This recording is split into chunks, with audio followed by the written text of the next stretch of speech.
Students discuss करेंगे thermodynamic scale of temperature. और thermodynamic scale of temperature जो है ये हम कार्नट थ्योरम की बेस पर, कार्नट साइकिल की बेस पर जो है वो डिफाइन करते हैं।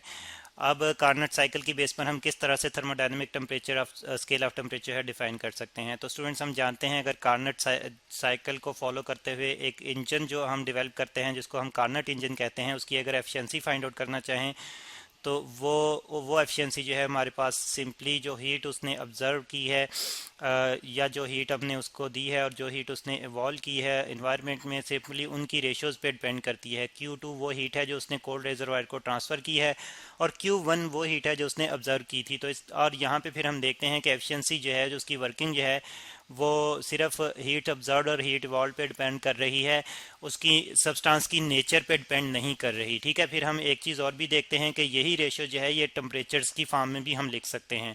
यानी कि एफिशिएंसी जो है कार्नट साइकिल की कार्नट इंजन की एफिशिएंसी जो है वो टेम्परेचर्स की रेशो की फॉर्म में भी लिख सकते हैं, T2/T1। और ये वो टेम्परेचर हैं जो कि कोल्ड रिजर्वायर और हॉट रिजर्वायर के होते हैं। ठीक है, अब टेम्परेचर की फॉर्म में कैसे हम जो है वो हीट की रेशोज को हम टेम्परेचर की रेशो में कैसे कन्वर्ट कर सकते हैं, पहले तो इसको फिजिकली समझने की कोशिश करते हैं।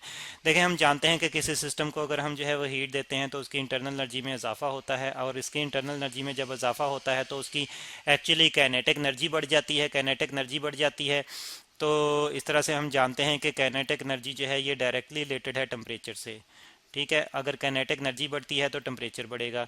तो इसका मतलब ये है कि हम हीट जो है वो फिर रिलेटेड है टेम्परेचर से। ठीक है, तो फिर इस तरह से हीट्स की रेशो जो है वो टेम्परेचर की रेशो में हम रिप्रेजेंट कर सकते हैं। अगर किसी सिस्टम को हम हीट दें तो या उससे हीट निकालें तो उसके टेम्परेचर में चेंज आएगा, और जो जो अगर फिर इसी तरह से हीट्स की रेशो लें और तो वो टेम्परेचर की रेशो के बराबर आ जाएंगी। यानी कि हम कह सकते हैं कि हीट डायरेक्टली प्रोपोर्शनल है टेम्परेचर, हीट रिजेक्टेड और observed by a system is directly proportional to the temperature of the system. ठीक है, तो इस तरह से हम टेम्परेचर्स की फॉर्म में भी रेशो लिख सकते हैं। अब इसी रेशो को अगर हम इन्हीं दो इक्वेशंस को अगर हम जो है अगर कंपेयर करें तो फिर हमारे पास जो है ये आ जाता है Q2/Q1, Q2/Q1 is equal to T2/T1। ठीक है जी, हमारे पास ये इक्वेशन आ जाती है। ठीक है, अब इस इक्वेशन को यूज़ करते हुए हम जो हमारे पास थर्मोडायनेमिक स्केल है उसको डेवलप कर सकते हैं। ठीक है, अब कैसे इस इक्वेशन को यूज़ करते हुए हम थर्मोडायनेमिक स्केल टेम्परेचर स्केल जो है डेवलप कर सकते हैं, ये हम देखेंगे। और एक्चुअली थर्मोडायनेमिक टेम्परेचर स्केल से क्या मुराद है तो ये भी हम देखेंगे। ठीक है, तो स्टूडेंट्स हम जानते हैं कि अगर हम इस टेम्परेचर T1 को जो है वो एक फिक्स जो है वो वैल्यू दे दें, T1 को मैं रिप्रेजेंट कर देता हूँ T से, और मैं कहता हूँ इसकी फिक्स वैल्यू जो है वो 273.16 केल्विन है। ठीक है, 16 केल्विन है, जो कि बराबर होता है 0 डिग्री सेल्सियस के। दोबारा से प्रॉपरली लिखते हैं, 0 डिग्री सेल्सियस के। ठीक है जी, और इसी तरह से फिर मैं कहता हूँ कि T2 जो है ये एक नया टेम्परेचर है। ठीक है, जिसको मैं अब सिंपली जो है वो अच्छा यहाँ पे ऊपर जो T1 जो है इसको मैं T3 से रिप्रेजेंट कर देता हूँ, T2 जो है नया टेम्परेचर है जिसको मैं T से रिप्रेजेंट कर देता हूँ। तो अब जो है वो हीट की बात भी करते हैं। जो हीट Q2 है, ठीक है, जो हीट Q2 है ये हीट एवॉल्व और रिजेक्टेड है। यानी कि हम लिख देते हैं ऑब्जर्व्ड और रिजेक्टेड। ऑब्जर्व ऑब्जर्व सिस्टम या तो जज़ब करेगा, रिजेक्ट करेगा, किस लिए, और रिजेक्टेड रिजेक्टेड हीट। ठीक है, सिस्टम या तो ये हीट ऑब्जर्व करेगा या रिजेक्ट करेगा, किस लिए, ताकि उसका टेम्परेचर जो है वो इस लेवल पे पहुंचे। ठीक है, यानी कि इसको हम इस तरह से भी कह सकते हैं दूसरे अल्फाज में कि अगर उसका टेम्परेचर जो है वो एक टी लेवल तक, जो कि T2 के बराबर है, पहुंचता है, तो इसका मतलब है कि सिस्टम ने हीट जो है वो Q2 या तो ऑब्जर्व की है, जज़ब की है, या फिर उसने रिजेक्ट की है, तभी उसके टेम्परेचर में चेंज आया और उसने एक नया टेम्परेचर जो है वो अचीव किया है T। ठीक है, जो कि T2 के बराबर है। और फिर हम बात करते हैं कि हमारे पास जो Q1 है, तो ये वो वाली हीट है, Q1 जो है वो वाली हीट रिजेक्टेड ऑब्जर्व्ड है, जो कि उसने टेम्परेचर T1 जो कि T3 के बराबर है, जो कि जिसकी वैल्यू जो है वो 273.16 केल्विन है, वो रिजेक्ट या ऑब्जर्व की। और अब ये Q1 जो है इसको मैं रिप्रेजेंट कर देता हूँ Q3 से। ठीक है, तो फिर Q1 या Q3 जो है वो हीट ऑब्जर्व या रिजेक्टेड है जो कि सिस्टम ने इस टेम्परेचर पर आने के लिए की थी, रिजेक्ट या ऑब्जर्व की थी। ठीक है, हीट ऑब्जर्व ऑब्जर्व और रिजेक्टेड रिजेक्टेड। तो इस तरह से जस्ट अगर मुझे सिस्टम की हीट्स जो हीट्स की रेशो जो है वो अगर मुझे पता चल जाए, यानी कि सिस्टम की जो हीट उसने रिजेक्ट या ऑब्जर्व की थी, अगर मुझे सिर्फ वो पता चल जाए कि कितनी हीट जो है वो इस टेम्परेचर पे, इस एक स्टैंडर्ड एक फिक्स टेम्परेचर पे वो ले या दे रहा है, और कितनी जो हीट जो है वो एक नए टेम्परेचर पर जो है वो ले या दे रहा है, ठीक है। तो फिर मैं जो है उसका एक जो नया टेम्परेचर है वो फाइंड आउट कर सकता हूँ, ठीक है।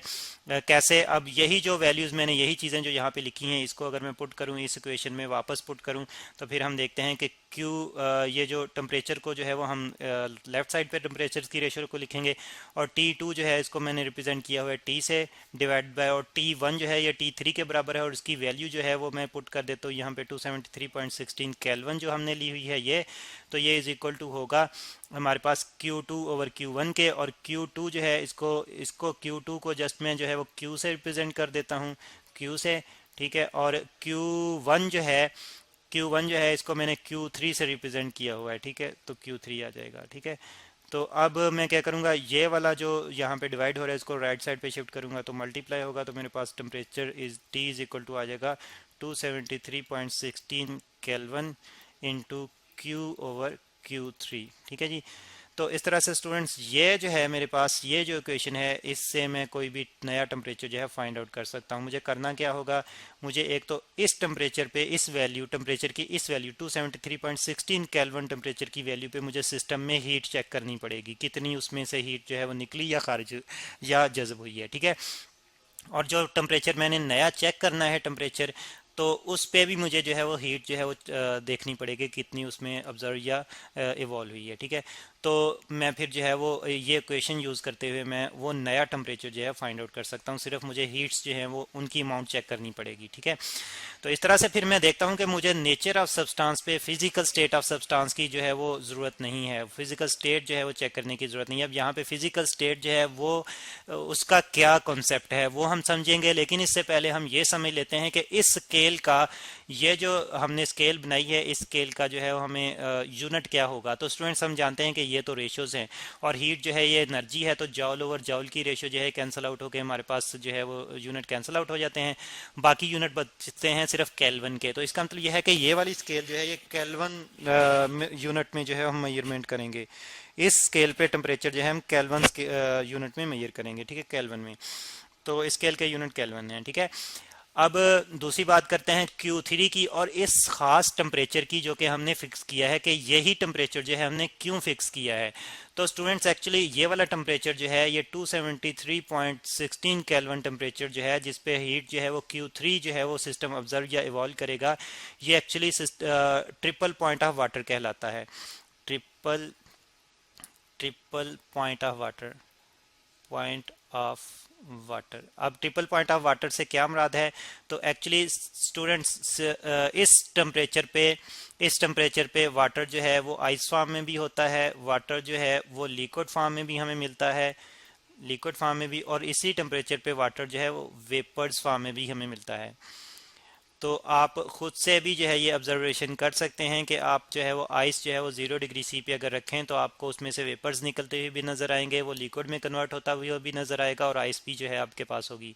तो तीनों स्टेट्स हैं वाटर की, इसलिए इस पॉइंट को, इस टेम्परेचर को ट्रिपल पॉइंट ऑफ वाटर कहते हैं, ठीक है जी। तो इस तरह से हमने एक स्टैंडर्ड फिक्स कर लिया, और उस स्टैंडर्ड के मुताबिक फिर जो है हम एक टेम्परेचर एडजस्ट कर लेते हैं, और बाकी सिर्फ हम हीट्स की रेशो देखते हैं, तो हम नया टेम्परेचर जो है वो फाइंड आउट कर सकते हैं जिसका यूनिट जो है वो केल्विन होगा। और इस स्केल को हम थर्मोडायनामिक स्केल कहते हैं। अब बात की थी हमने कि यहाँ पे फिजिकल स्टेट जो है वो उस पर हम डिपेंडेंट नहीं हैं, तो अब इससे क्या मुराद है ये चीज़ क्लियर करते हैं। तो स्टूडेंट्स हम जानते हैं कि अगर हम डिग्री सेल्सियस स्केल जो है ये देखना चाहें तो इसका स्टार्टिंग जो है वो 0 डिग्री सेल्सियस है, और जो एंडिंग है वो 100 डिग्री सेल्सियस है, ठीक है।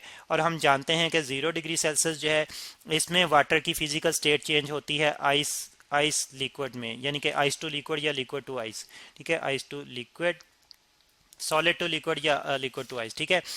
तो और फिर इसी तरह से हम जो है वो 100 डिग्री सेल्सियस पर अगर हम देखें तो इसमें वाटर की फिजिकल स्टेट चेंज होती है लिक्विड टू वेपर या vapour to liquid, liquid to vapour या वेपर टू लिक्विड।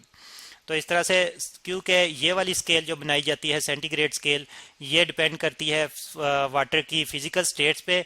तो लेकिन ऊपर वाली स्केल जो हमने डिस्कस की है उसमें हमें कोई फिजिकल स्टेट जो है वो स्टैंडर्ड रखने की ज़रूरत नहीं है, कोई फिजिकल स्टेट कंसीडर करने की ज़रूरत नहीं है, बल्कि जस्ट हमें एनर्जीज जो है वो चेक करना पड़ेंगी। ठीक है, तो इस तरह से हम जो है वो थर्मोडायनेमिक्स टेम्परेचर स्केल पे के लिए हम जो है वो किसी फिजिकल स्टेट पे डिपेंडेंट नहीं है, जैसे कि यहाँ पे हम डिपेंडेंट हैं सेंटीग्रेड स्केल के लिए। और इस तरह से फ़ारेनहाइट स्केल भी जो है वो भी बिल्कुल जो है वो इसी तरह से इन स्टेट्स पे डिपेंडेंट है।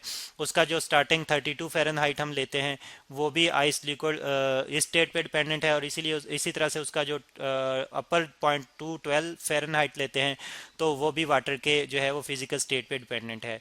लेकिन हम केल्विन स्केल की जब हम बात करते हैं तो इसमें हम जो है वो डिपेंडेंट नहीं है फिजिकल स्टेट पे।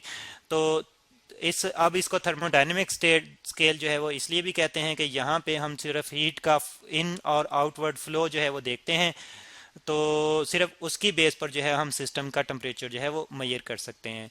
तो स्टूडेंट्स, ये है थर्मोडायनेमिक स्केल ऑफ टेम्परेचर।